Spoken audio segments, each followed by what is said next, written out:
될 수 있다. 사건은 복이 될 수 있다라는 제목으로 함께 말씀을 나누겠습니다. 여러분이 지난주에 다 보셨고 다 아시듯이 지난주에 우리 주일날 우리 교회에서는 절대로 일어나지 말아야 될 사건이 일어났습니다. 그게 뭐냐? 주일 예배가 끝나고 하루 뒤가 지난 시점도 아니고요, 몇 시간이 지난 후도 아니었습니다.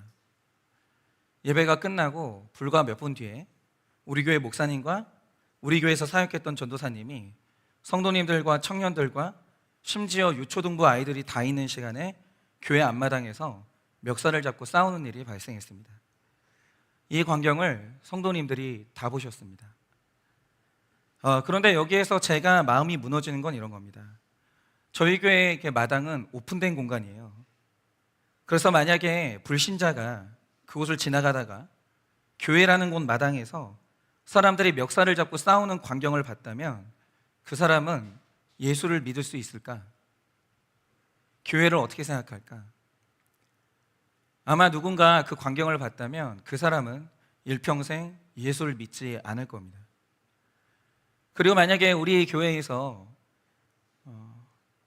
정말 이분들한테 말씀 교육을 받았던 아이들이 그 모습을 봤다면 이 아이들이 얼마나 충격을 받고 상처를 받았을까? 그리고 앞으로 이 아이들은 이 사역자들의 설교를 들을 수 있을까? 정말 이 일은 말이 안 되는 사건이 맞습니다. 그런데 이 일이 일어났을 때 사실 제 마음에서 가장 크게 일어났던 감정은 자존심이 상한다였습니다. 저 압니다. 제 설교가 얼마나 부족한지 저는 알고 있습니다. 그래도 저는 제가 할 수 있는 최선을 다해서 외쳤어요. 그런데 만약에 그 설교가 한 줄이라도 들렸다면 불과 몇 분 후에 이런 일이 일어날 수 있는 것인가? 한 줄이라도 들었다면 이런 일을 하는 게 가능한가? 그런데 예배가 끝나자마자 불과 몇 분 뒤에 이런 일이 일어났다는 것은 제 설교가 단 한 줄도 그들에게 들리지 않았다는 뜻이기 때문에 이 다툼은 마치 형편없는 제 수준을 들추는 것 같아서 너무나 수치스러웠습니다. 저는 이들이 멱살 잡고 싸우는 순간을 봤고 그걸 보는 순간 모욕감이 제 머리부터 발끝까지 부어지는 느낌이었습니다. 제가 이들에게 너무 심한 무시를 당한 것 같아서 저는 마음이 너무 힘들었습니다. 나한테 이래도 되나? 내가 이들에게 그래도 많이 애쓴 것 같은데 나에게 이래도 되는 것인가? 그래서 사실 굉장한 혈기가 올라왔던 건 사실입니다. 그런데 제가 너무 감사한 게 뭐냐면 하나님이 저를 훈련시켜 주셨잖아요. 하나님은 언제나 제 삶 가운데 이런 사건이 있을 것을 아셨기 때문에 하나님이 저에게 베풀어 주셨던 가장 큰 사랑은 하나님이 저를 그동안 훈련시켜 주셨다는 것입니다. 제가 이 사건이 일어났을 때 제가 조용히 띵크를 시작했어요. 지난 7년 동안 제 삶에 일어났던 일들 중에서는 단 한 건도 우연은 없었습니다. 저는 정말 너무 수준이 낮고 연약한 사람이지만 저는 이거에 대한 확신이 있는 사람이에요. 단 한 번도 우연이 없었어요. 지나보면 모든 것이 하나님이 저에게 주시는 너무나 중요한 메시지였고 구원과 거룩을 위한 섭리였어요. 단 한 건도 이 사건이 저의 구원과 또 거룩에 상관이 없었던 적은 단 한 번도 없었어요. 그래서 제가 좀 질문을 했죠. 하나님, 다 하나님이 하신 일인데 왜 주일날 성도님들이 다 계시는 시간에 하나님 이 사건을 왜 허락하셨습니까? 이 사건으로 저에게 하시는 말씀이 뭡니까? 그리고 우리 한일교회 그리고 사운드 당사자에게 하나님 어떤 말씀을 하시는 겁니까? 저는 그게 너무 궁금해졌어요.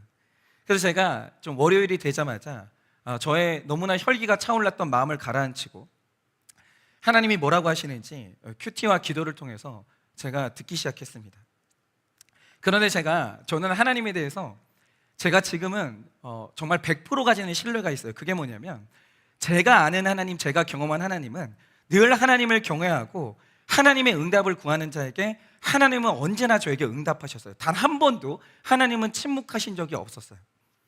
제가 하나님의 응답을 무시한 적은 있었어도 하나님이 응답을 구하는 저의 기도에 단 한 번도 거절한 적이 없었어요. 역시나 하나님은 늘 똑같이 행동하셨어요.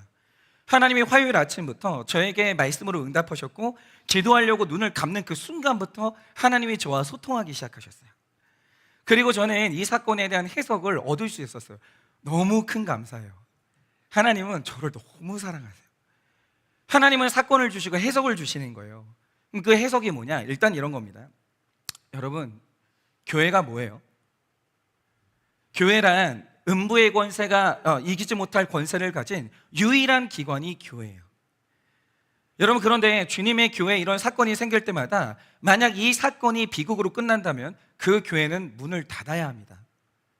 여러분, 우리가 다 십자가 걸고 모일 수 있죠. 그런데 거기가 다 교회가 아니에요.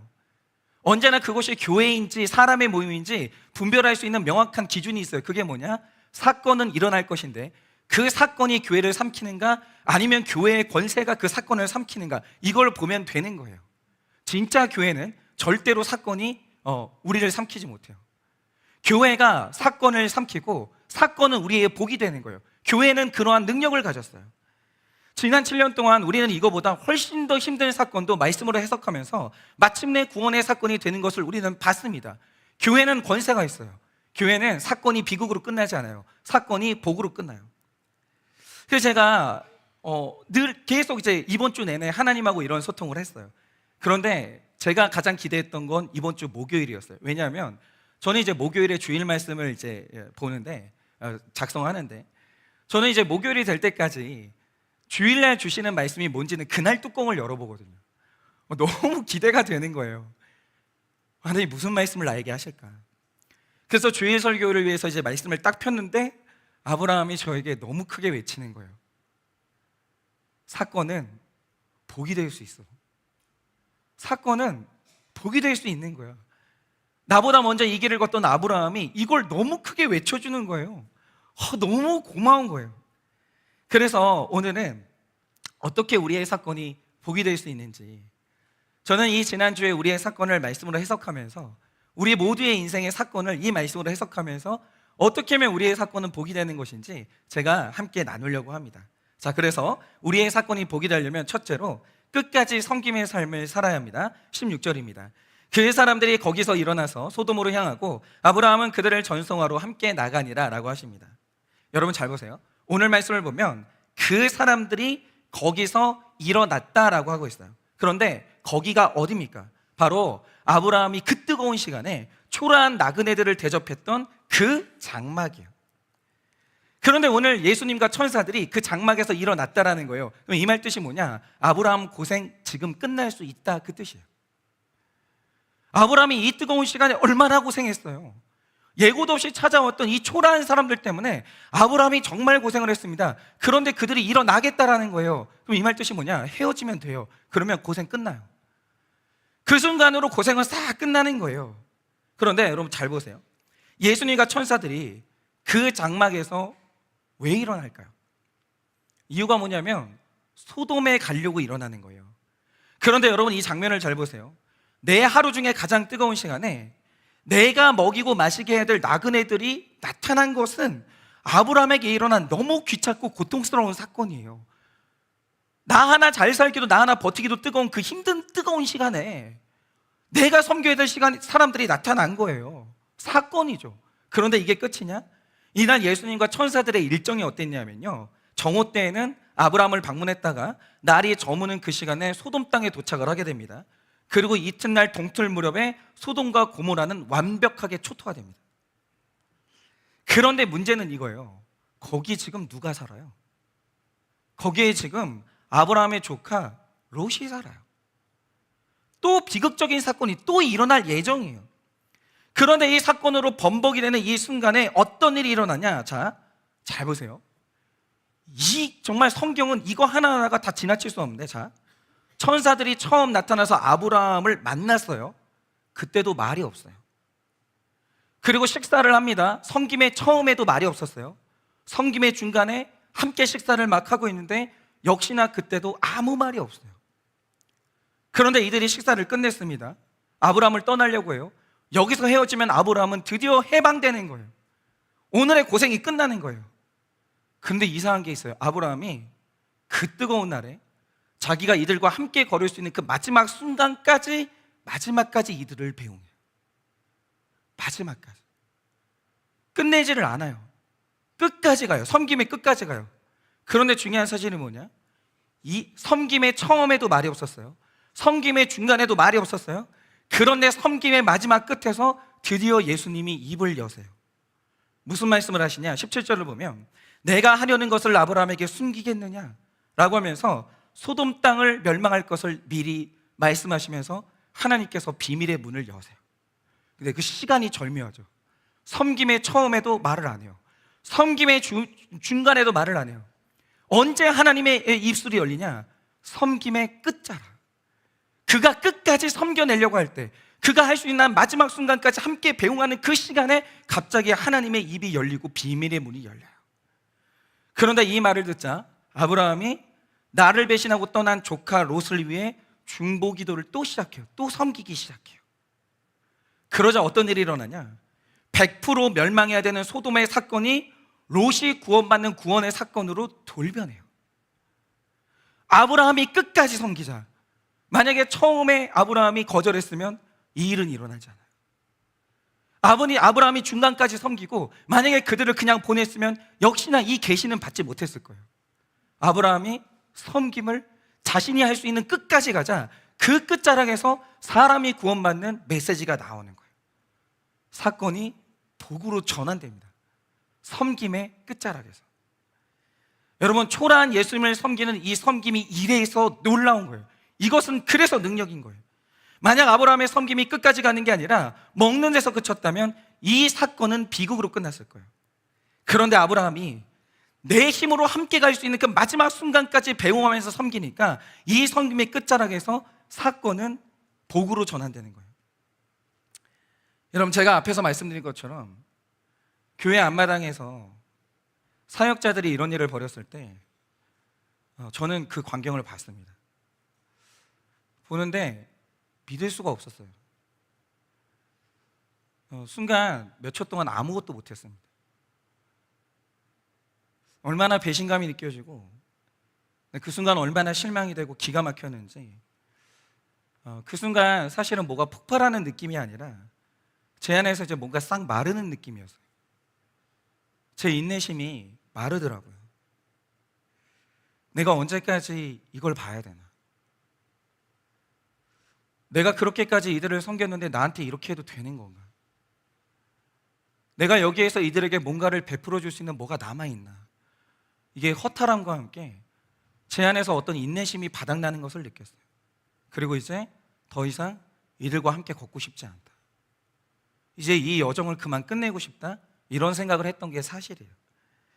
그런데 제가 사실은 월요일은 제가 너무 혈기가 나가지고 월요일은 기도를 못했어요. 그냥 오직 그 당시 소원은 딱 하나, 이들을 반으로 접어버리는 게 소원이었는데 너무 두꺼운 거예요. 그래서 이제 접을 수가 없었는데 이제 화요일날 이제 이렇게 새벽에 기도를 하는데 그날 하나님께서 찾아오셨어요. 근데 이런 일은 몇 번 없는데 제가 얼마나 지금 지쳤고 마음이 상했는지 하나님이 그날 아신 것 같아요.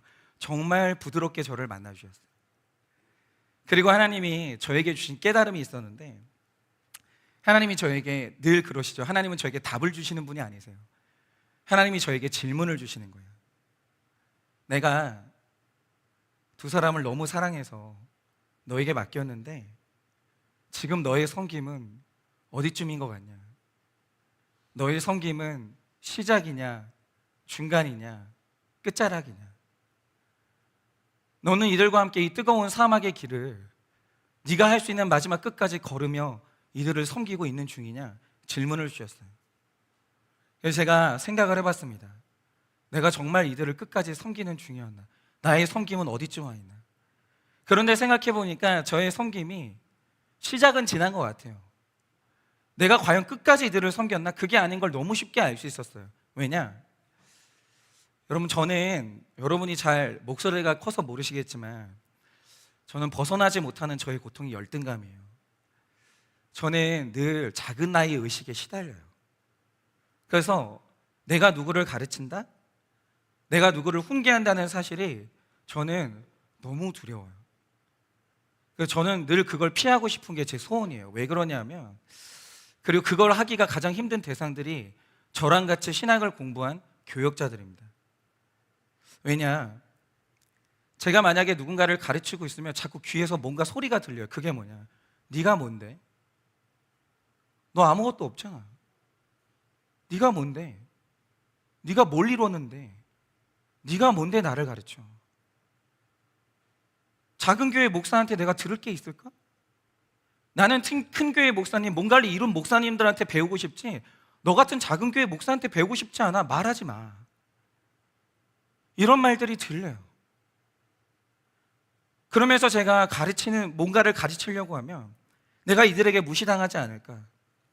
내가 전해주는 메시지가 이들에게 거절당하지 않을까? 저는 늘 이런 두려움에 떨어요. 그래서 사실은 제가 이들이 멱살 잡고 싸우는 걸 목격하는 그 순간에 제가 처음 느꼈던 건 뭐냐면 이날 나의 설교가 거절당했구나.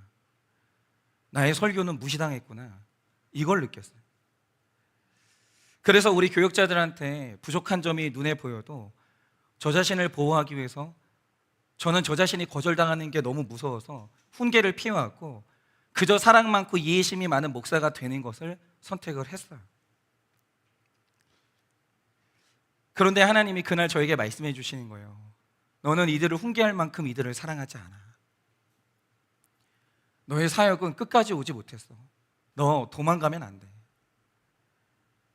맞아요. 그날 인정이 됐습니다. 이렇게 부족한 저 때문에 나를 만난 이 귀한 사역자들이 성장하지 못했고 죄가 해결되지 않는다는 것이 너무 인정이 되는데 하나님이 그걸 알려주시는데 너무 감사한 거예요. 내가 하나님을 몰랐으면 누가 나에게 이런 걸 알려주겠나. 그래서 우리 교회 주인은 하나님이시잖아요. 너무 좋은 하나님이 이 교회의 주인이시잖아요. 그래서 하나님이 그날 너무 친절하게 현성아, 오늘 7일을 받아야 될 가장 첫 번째 사람은 너야 라고 알려주시는 거예요. 아니요, 그걸 깨달아지는데 이게 너무 감사한 거예요. 하나님이 너무 오르신 거예요. 이런 걸 내가 어디 가서 듣겠나. 이 좋은 하나님을 내가 믿지 않았으면 나는 이런 깨달음을 어디서 얻겠나. 너무너무 감사한 거예요. 그러면서 그 순간 모든 분노가 다 사라지는 거예요. 하나님 너무 오르신 거예요. 너무 귀하신 분인 거예요. 맞죠? 여러분, 이게 상식이죠. 여러분, 만약에 제가 이런 거예요. 어느 교회든 교역자의 문제는 100% 그 교회 담임 목사 책임이기 때문에 이 문제는 제 책임이 맞는 거죠. 근데 마치 내가 피해자인 것처럼 상처받은 모습 보여주면서 이들에게 칼을 휘두르고 있으면 성도님들이 얼마나 실망을 하겠어요. 당신 책임인데, 당신 책임인 건 모르고 저렇게 자기 연민에 빠져 있으니 얼마나 성도님들이 실망을 했겠어요. 그런데 하나님께서 저에게 그런 수치스러운 자리에 빠지지 않게 하시는 거예요. 아니야, 네 책임이고 너 때문에 이렇게 된 거야. 현성아, 네가 7일을 받아야지. 막 너무 감사한 거예요. 이게 깨달아지니까. 그래서 저는 100% 인정합니다. 이 문제는 우리 교역자들의 문제가 아니라 근본적으로 이들을 끝까지 사랑하지 않는 그 용기조차 내지 못하는 저의 문제이기 때문에 저는 제가 너무 사랑하는 두 사람을 제 인생의 끝까지 할 수 있는 그 마지막 순간까지 저는 반드시 배웅을 해야 돼요. 내가 할 수 있는 그 마지막까지 저는 이들과 함께 걸어가야만 합니다. 그래서 먼저는 이 사건에 대해서 상처 입었고 너무나 크게 실망했을 우리 성도님들에게 제가 진심으로 사과를 드립니다. 제 잘못이 맞습니다. 저는 7일을 받아 마땅한 목사입니다. 그럼 이제 저는 어떤 7일을 받냐? 제가 너무 죄송한 게 뭐냐면 담임 목사가 성찬식을 이끌어야 되기 때문에 제가 수찬 정지를 못해요. 그리고 만약에 이제 제가 직분을 정지하면 다른 목사님이 오셔서 이제 설교를 하셔야 되는데 그게 휴식이지 그게 7이에요? 그리고 다른 목사님들 오시면 또 사례비를 드려야 되니까 그게 성도님들 헌금이잖아요. 담임 목사가 7일을 받는 방법은 하나밖에 없습니다. 감봉이에요. 우리 성도님들의 귀한 물질로 제 생활을 책임져 주시고 계시는데 제가 책임을 다하지 못했기 때문에 저는 당연히 감봉을 받아야죠. 7일을 받아야 됩니다. 그래서 제가 어제 당회에 우리 장로님들 그렇게 바쁜데 우리 사역자들 너무 사랑해서 다 모이셨어요. 그래서 제가 모인 자리에서 우리 장로님들께 제 7일의 액수와 기간을 정해 주십시오. 정해 주시면 따르겠습니다. 말씀을 드렸어요. 근데 이제 여기서부터 좀 꼬였어요. 왜 그러냐면 장로님들께서 이게 교회 문제죠. 어떻게 목사님 문제냐. 목사님만 교회 지도자냐. 우리도 교회 지도자자. 이러시면서 그럼 7일을 같이 받자 이러시더라고요. 좋아요. 같이 지도자니까 까짓고 그러시죠. 근데 문제는 뭐냐면 우리 장로님들은 교회에서 받으시는 게 아무것도 없는 분들이에요. 이분들이 어떻게 감동을 해요? 아니 그러면 월급 그만 받으라고 할 거예요? 그럴 수도 없잖아요. 그래서 다 같이 결정했어요. 우리는 억울한 마음이 없이 정말 우리 두 사역자를 섬기는 마음으로 우리 고민하다가 기쁨으로 내린 결정이 뭐냐, 저희 교회 당원은 저까지 총 6분이십니다. 그래서 장로님들의 결정이 뭐냐, 3명씩 조를 나눠서 2주 동안 우리 교회 모든 성도님들에게 하겐다즈 아이스크림을 대접한다. 아니요, 스크류바 안 됩니다. 우리는 7위 받는 중이기 때문에 스크류바는 안 되고요, 하겐다즈 아이스크림을 모든 성도님들에게 대접하자. 그러면서 저는 이 7위의 취지를 말씀드렸더니 우리 장로님들이 그러셨어요. 목사님, 사건이 복이 되게 합시다.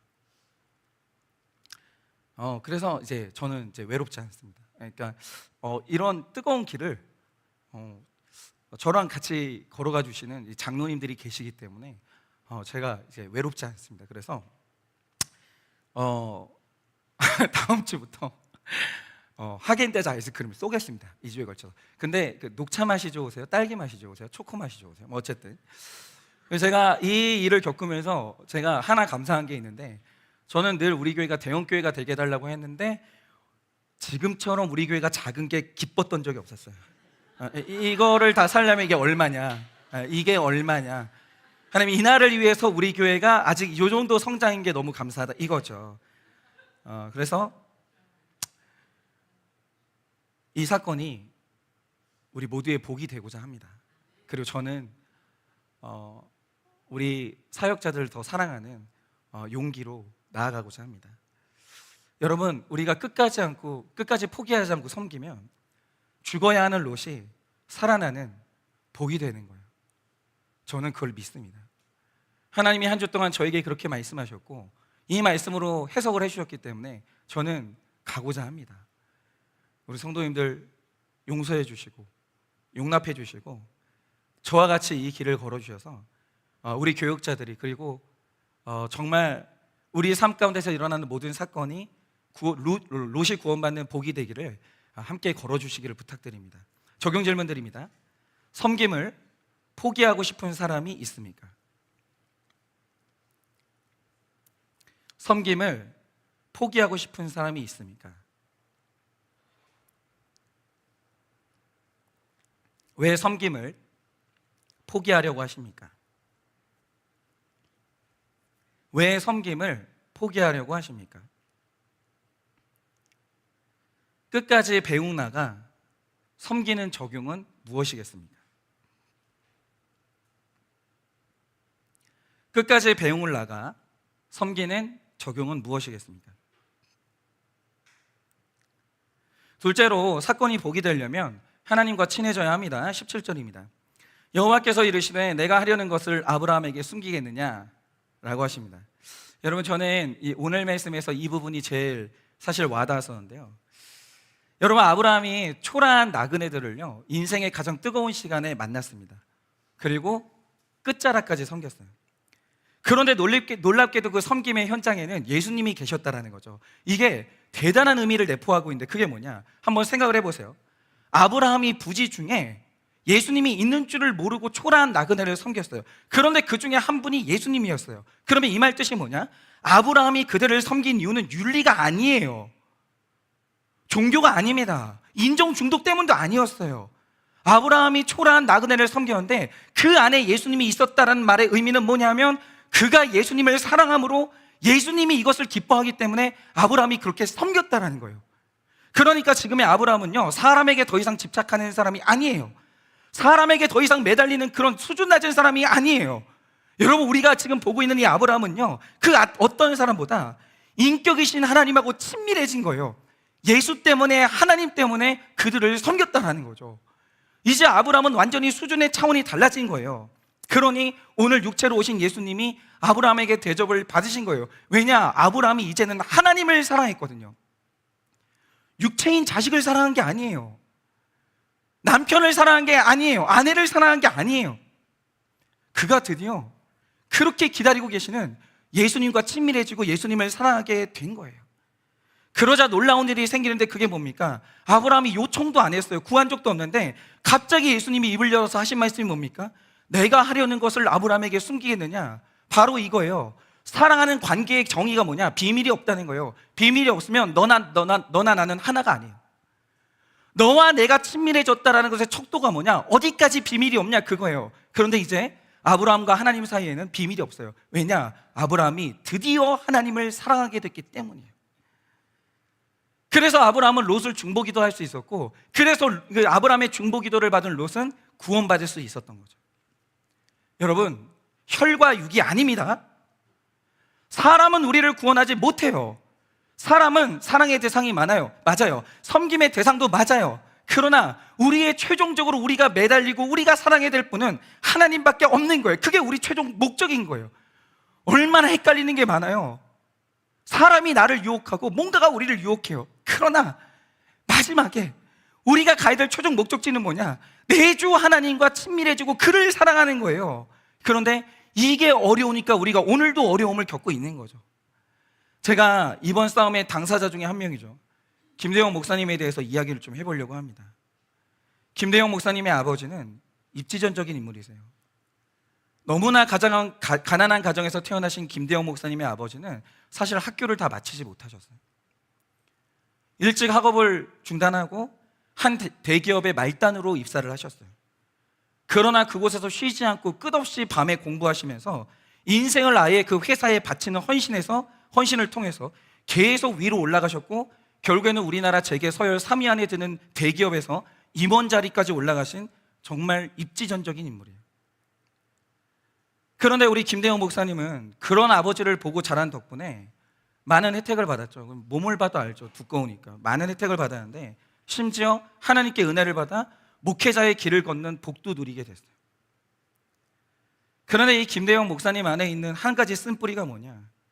아버지께서 끝없는 경쟁의 끝에 쉽게 오를 수가 없는 자리에 오르고 사람들에게 인정을 받아 영광을 받는 장면을 보면서 봐서 그런지 주의 종이 되는 길에 들어섰음에도 불구하고 경쟁에 성공하는 길인 줄 착각하고 있어요.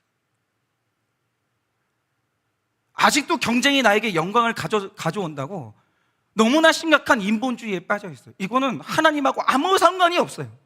아무 상관이. 그런데 이 경쟁의 문제가 뭐냐? 도무지 하나님께 집중을 못하는 거예요. 그래서 김대영 목사님이 어느 교회를 가면 우리는 그래요. 하나님의 나라는 연합이 아니면 하나님의 나라는 세워지지 않아요. 우리가 동역자들과 함께 힘을 합쳐서 하나님을 사랑하고 하나님을 섬겨야 돼요. 우리의 섬김은 힘을 안 합치면 못해요. 하나님을 사랑한다는 건 너와 내가 연합하지 않으면 하나님을 경외하는 방법이 없어요. 하나님은 오직 그 방법을 통해서만 예배를 받으세요. 그런데 김대영 목사님은 잘못 배웠어요. 뿌리 깊은 인본주의가 있어요. 그래서 어딜 가든지 동역자를 경쟁자로 인식해요. 병든 거예요. 나는 마침내 그들에게 이겨서 인정받으려는 악한 가치관이 변하지를 않아요. 그리고 나에게 맡겨진 양떼들과 부서와 사람들에게 집중을 해야 되는데 자꾸 권위자를 쳐다보면서 그 권위자에게 인정받으려고 하는 인정 중독에 쩔어 있어요. 인본주의예요. 하나님하고 아무 상관이 없어요. 여러분, 애굽의 방식은 가나안 땅에서 전혀 통하지 않아요. 하나님은 그런 방식의 예배 안 받으십니다. 그런 인생 안 받으십니다. 이기고 또 이겨서 하나님께 인정받는 방법은 전혀 없는 거예요. 그래서 김대영 목사님은 이 잘못된 가치관 때문에 도무지 하나님과 친해지지를 못해요. 하나님께 집중을 못해요. 자꾸 인간 권위자, 권세 있는 사람, 그 사람과 친밀해지려고 해요. 그러니까 김대영 목사님이 어릴 때 학폭 때문에 상처를 받은 건 알겠으나 자신의 경쟁심, 그리고 권위자에게 인정받겠다는 그 야망 때문에 본인이 주변 사람들에게 얼마나 치명적인 가해자 역할을 하는지 전혀 몰라요. 전혀 몰라요. 이게 흡사 옳은 줄 알아요. 이렇게 되면 복받는 이 길에 들어와서도 그 길이 본인에게 재앙의 길이 되는 겁니다. 왜 경쟁합니까? 옆에 있는 사람이 경쟁하라고 붙여주는 사람이 아닌데 왜 경쟁하냐 이거예요. 사람을 붙여주시면 그게 나에게 오는 복인데 왜 경쟁해서 상처를 주냐 이거죠. 자꾸 사람하고 경쟁하려고 하고 사람에게 인정받으려고 하는 그 잘못된 시선에서 빠져나와서 하나님께 집중하고 하나님을 존중하고 하나님을 사랑하는 일에 인생을 바쳐야 되는 거예요. 그래야 모든 사건은 복이 되는 거예요.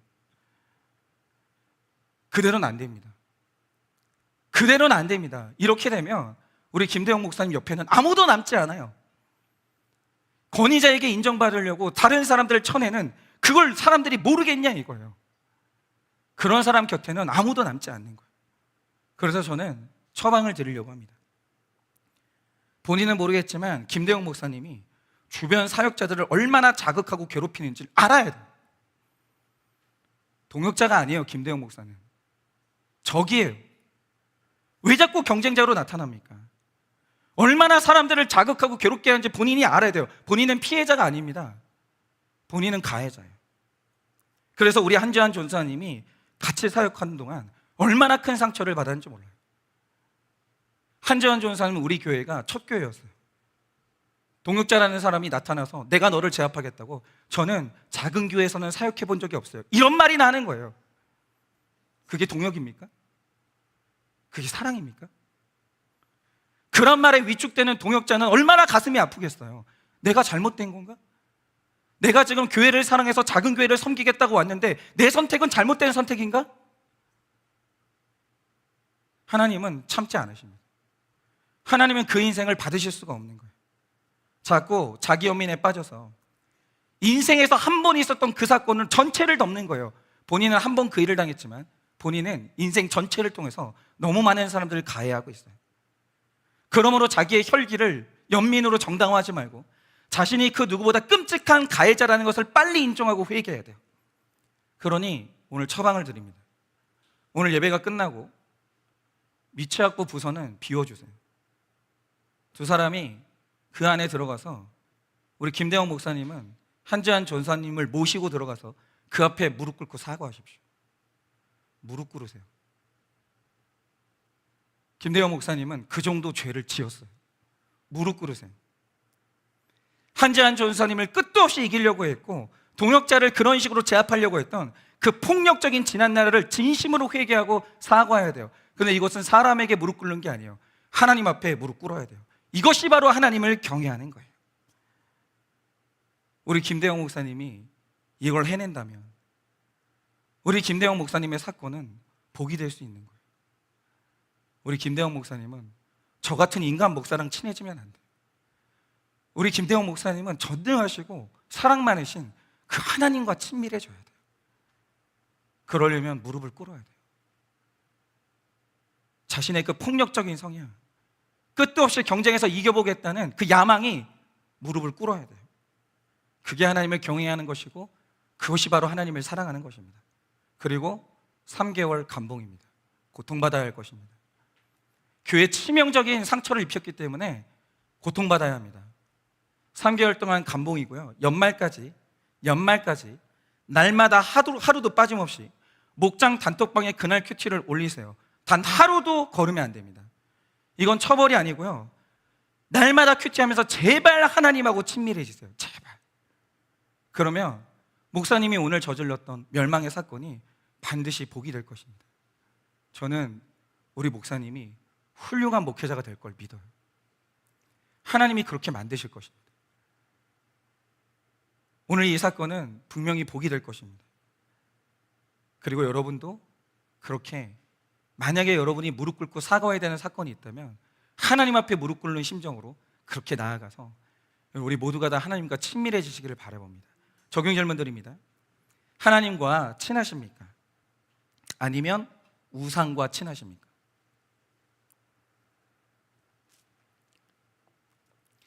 하나님과 친하십니까? 아니면 우상과 친하십니까? 하나님을 존중하기에 했던 일은 무엇입니까? 하나님을 존중하기에 했던 일이 있습니까? 하나님을 존중함으로 무릎 꿇어야 하는 일은 무엇입니까?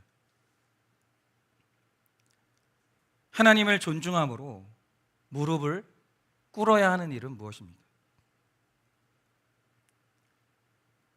내가 하나님을 존중함으로 해야 하는 적용은 무엇입니까?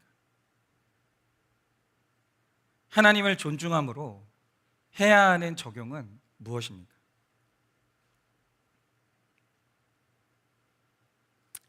셋째로, 의와 공도를 행해야 사건이 복이 됩니다. 18절 19절입니다. 아브라함은 강대한 나라가 되고 천하 만민은 그로 말미암아 복을 받게 될 것이 아니냐. 내가 그로 그 자식과 권속에게 명하여 여호와의 도를 지켜 의와 공도를 행하게 하려고 그를 택하였나니 이는 나 여호와가 아브라함에게 대하여 말한 일을 이루려 함이니라 라고 하십니다. 여러분, 이거는 그냥 학자들이 다 너무 쉽게 답을 내는 건데요, 역사 속에서 지금까지 역사에서 가장 강한 나라가 어디냐, 모든 조건들을 대입해 봤을 때 단연 로마였습니다. 그러니까 어떤 나라를 봐도 군사력, 행정력, 법체계, 도시 인프라, 여기에서 로마보다 뛰어난 나라는 존재하지 않습니다. 그 비슷한 나라가 미국이라고 할 수 있겠죠. 그런데 여러분, 이 무적이었던 전성기의 로마는요, 단 한 번도 진 적이 없습니다. 지는 것처럼 보였던 딱 한 나라가 카르타고였어요. 한니발. 잠깐 밀리기는 했지만 결국에는 이겼고, 전성기에는 단 한 번도 진 적이 없었습니다. 단 한 번도. 그런데 이런 로마가 딱 한 번 졌어요. 누구냐? 교회입니다. 유일하게 교회에 진 게 로마예요. 그러면 왜 로마가 교회에게 무너졌는가? 여러분, 로마는요, 상대를 제압하는 방식이 있어요. 자비가 없습니다. 로마는 한 번 이 상대에게 기회를 줬는데 기회를 받아들이지 못한다, 밟는데 철저하게 밟아요. 카르타고를 밟을 때는 아예 도시에 하나도 남지 않게 싹 쓸어버린 다음에 주술사들을 불러와서 그 저주까지 뿌렸어요. 무자비해요. 그냥 무자비하게 밟아버려요. 그게 로마가 이기는 방식이었어요. 그런데 이들이 교회를 만난 거예요. 오케이, 교회를 우리 이길 수 있어 라고 하면서 똑같은 방식으로 교회를 밟았습니다. 콜로세움의 사자를 풀어서 찢어 죽이기도 해보고, 십자가에 달아 죽이기도 하는데 공포를 극대화하기 위해서 십자가에 달린 사람의 몸에 불을 붙여서 밤에 등불로 썼어요. 당연히 감옥에 가뒀는데 굶겨 죽였어요. 그러니까 로마가 그동안 이겨왔던 절대 공식이 있죠. 쓸 수 있는 폭력은 다 쓴 거예요. 당연히 이기겠지. 니들이 뭔데? 니들이 군대가 있어, 뭐가 있어? 아주 손쉽게 이길 줄 알았어요. 그런데 로마가 교회에 졌어요. 교회가 로마를 삼켜버렸어요. 그러면 왜 로마는 기독교인들에게 두려움을 느꼈고 왜 교회에게 졌을까? 로마는 폭력으로 나갔지만 그리스도인들은 그러면 그럴수록 의와 공도로 나갔기 때문이에요. 그리스도인들은 폭력을 당할 때 절대 보복하지 않았습니다. 여러분, 로마 군인들이 나만 못 박은 게 아니에요. 나를 돌이키게 하려고 내 아내를 못 박았고 내 옆에서 내 자식들이 다 못을 박았어요. 당연히 이러면 로마는 이들이 나를 저주할 줄 알았습니다. 근데 로마 군인들이 그리스도인들 이 손과 발에 못을 박고 있는데 귀에 계속 들리는 거예요. 이들이 내 구원을 위해 기도하는 거예요. 하나님, 이들이 지금 뭐 하는지 모릅니다. 하나님, 이들을 용서하시고 이들을 구원하시라고. 그건 공포예요. 내가 이들의 손과 발에, 너의 자식의 손과 발에 못을 맞고 있는데 내 귀에 나를 축복하고 나를 용서하는 그 기도 소리가 계속 들리는 거예요. 이게 사람을 미치게 만드는 거예요. 이 출처가 뭔지를 너무 두렵게 만드는 거예요. 그들이 예수님을 너무 사랑했기 때문에 그 극심한 어려운 순간에 예수님이 가르쳐 주신 용서의 기도를 하는 거예요. 그 모습에 로마는 질렸고 굴복했고 로마가 무너졌습니다. 그리고 어느 날 로마의 국교가 기독교가 됐어요. 여기서 또 다른 싸움의 당사자죠, 한재한 전도사님에 대해서 얘기를 할까 해요. 다 말씀드릴 수는 없지만 우리 전도사님은 너무 불안한 환경에서 자랐어요. 우리 전도사님은 늘 불안했어요. 그리고 우리 전도사님은 사랑받지 못했어요. 그래서 그 안에 깊은 우울감이 있고 나를 제압하려고 하는 사람에 대한 분노가 있어요. 그런데 제가 늘 말씀드리지만 우리 한재환 전도사님은 우리 교회가 가장 가난할 때, 내 인생에서 제가 제일 힘들 때 우리 교회에 사역하러 와줬던 제 첫 번째 동역자예요. 근데 그런 저의 동역자가 그렇게 아파하고 힘들어하는 모습을 보면서 저는 늘 안쓰러웠고 굉장히 좀 마음이 아팠습니다. 그런데 하나님이 한재한 전사를 택했고 그를 사랑했기 때문에 우리 한재한 전사님이 그 길을 그렇게 가게 둘 수는 없어요. 한재한 전사님은 신학을 배우기 전에 하나님의 공도와 의를 배워야 돼요. 나를 때리는 사람을 위해서 기도하고 용서하는 법을 배워야 돼요. 신학, 그 알량한 거 가지고 교회 못 세웁니다. 해보십시오. 신학, 그거는 공도와 의가 그 밑에 받침이 돼주지 않으면 그 신학이 나를 잡아먹어요. 그 신학 가지고 사람을 때려요. 사입이 됩니다. 신학을 배우기 전에 먼저 목숨 걸고 배워야 되는 게 뭐냐? 우리 주 예수 그리스도의 공도와 의를 배워야 되는 거예요. 그걸 못 배우면 아무도 사역하면 안 돼요. 당장 그만둬야 돼요. 그런데 지난주에 봤던 한재한 전도사님은 원수의 멱살을 잡았습니다. 그것도 성도님들이 다 계시는, 심지어 연약한 초신자가 있는, 청년들이 있는 그 시간에 원수의 멱살을 잡았어요. 이게 계속되면 한재한 전도사님의 사건은 모든 사건이 재앙으로 끝나지 복으로 변할 수는 없는 거예요. 저는 한재한 전사를 사랑합니다. 그렇게 둘 수는 없어요. 절대 안 돼요.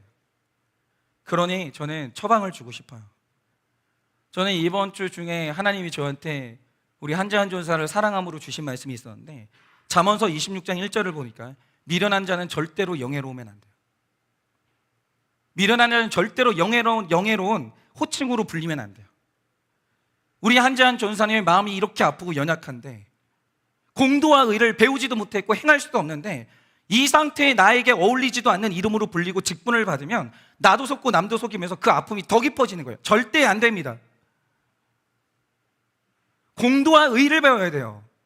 존중받기 전에 공도와 의를 배워야 돼요. 알량한 신학, 그거 가지고 사람 못 살립니다. 내가 주 예수 그리스도의 공도와 의를 배워야 돼요. 그러니 치유되고 회복될 때까지 신학 공부 그만해야 됩니다. 그게 사람 더 아프게 해요. 그게 사람을 권위적으로 만들어요. 그거 하등 쓸데없습니다. 원수의 멱살을 잡는 공도와 의가 없는 그 인생을 가지고는 신학 절대 하면 안 됩니다. 절대로. 전도사라는 명칭, 그런 명칭으로 불리면 안 돼요. 그러면 본인이 속는 거예요. 절대 안 돼요. 공도와 의가 없는 사람이 아빠가 되고 엄마가 되고, 공도와 의가 없는 사람이 장로가 되고 권사가 되고 집사가 되고, 절대 안 됩니다. 그것은 안 되는 거예요. 그러니 치유가 되고 회복되고 사랑하는 예수 그리스도의 공도와 의를 배울 때까지 전도사님은 알량한 신학 공부를 그만하세요. 그게 자기 인생을 무너뜨려요. 그리고 오늘부터 한재한 전도사는 전도사라는 직분을 내려놔야 됩니다. 교회에서 성도님들이 다 있는 공간에서 멱살을 잡는 사람이 전도사라고 불리면 안 됩니다. 이것은 정죄가 아니에요. 안 돼요. 절대 안 돼요. 전도사라고 불리면 안 돼요. 오늘부터 한재한 전도사님은 형제라고 부르겠습니다. 이 형제라는 호칭이 우리 한재한 전도사님에게 가장 필요한 호칭이고, 우리 한재한 전도사님은 우리의 형제가 되어야 돼요. 오늘부터 우리 한재한 전도사님은 우리 형제예요. 한재한 전도사님은 사랑을 받지 못하고 자랐기 때문에 우리가 한재한 전도사님의 형제가 되어서 우리는 사랑해야 됩니다. 우리 한재한 전도사님을 품어야 돼요. 한재한 전도사님이 일어날 때까지 한재한 전도사님은 우리가 형제가 되어서 우리가 일으켜 세워야 합니다. 한재한 전도사님은 그 목장의 식구예요. 전도사 아니에요. 일하는 사람 아니에요. 사랑받으셔야 되고 섬김받아야 되고 공도와 의를 배워야 됩니다. 앞으로 전도사가 아니라 목장에 소속된 목장에서 형제 중에 한 명으로 나누시고 사랑받고 처방받으세요. 그리고 목자님을 존중하십시오. 목자님은 하나님의 대리자예요. 목자님을 하늘처럼 떠받들면서 신학한 거 머리에 지우세요. 그게 무슨 벼슬이에요? 공도와 의가 뭔지도 모르면서 무슨 전도사예요. 공도와 의를 배우시고, 우리 장로님들이 무슨 죄가 있어요? 그저 두 사람 살리겠다고 오늘도 죄도 없는 장로님들이 지금 이 치리에 뛰어들고 있는데, 이게 바로 공도와 의예요. 이 대단한 분에게 고개 숙이고 배우세요. 공도와 의가 뭔지, 그 언어와 그 사랑과 그 섬김을 배우세요. 순종하세요. 절대 순종. 그리고 더 중요한 건 앞으로 신학 그런 거 공부하지 말고 큐티에서 하루에 하나씩, 그날 반드시 하루에 하나씩 목장 단톡방에 큐티 올리십시오. 연말까지 계속하시고 하루라도 빠지면 한 달 연장입니다. 마음대로 교회 못 나가요. 절대 안 내보내요. 공도와 의를 배우세요. 주를 사랑하십시오. 그리고 큐티하면서 주를 만나세요. 그리고 오늘 김대영 목사님과 한 방에 들어가서 목사님의 사과를 받거든 용서하지 마세요. 같이 회개하세요. 누가 누구를 용서해요? 이게 안 되면 한주한 형제는 작은 일도 사건이 되는 이 저주를 피할 방법이 없는데 혼자 고통받지 못해요. 내가 사랑하는 모든 사람이 내 사건에 휘말리게 되는 거예요. 결단코 그건 안 돼요. 하나님의 공도와 의를 배우세요. 한자한 전도사를 죽기까지 사랑하신, 한자한 전사님을 이렇게 사랑하는, 내 자식도 아닌데 한자한 전사를 살리기 위해서 오늘 이 칠에 뛰어들고 있는 장로님들한테 배워야 돼요. 공도와 의를 배우세요. 그러면 우리 한재환 형제의 인생은 모든 사건이 복이 되는 거예요. 제가 약속드릴 수 있어요. 그리고 우리 모두가 다 공도와 의를 배우셔서 우리 성도님들의 모든 사건이 복이 되는 그 아름다운 인생 사시기를 예수님의 이름으로 축원합니다. 우리 찬양팀 나와주시고 적용 질문 드립니다. 나를 괴롭게 하는 로마는 무엇입니까?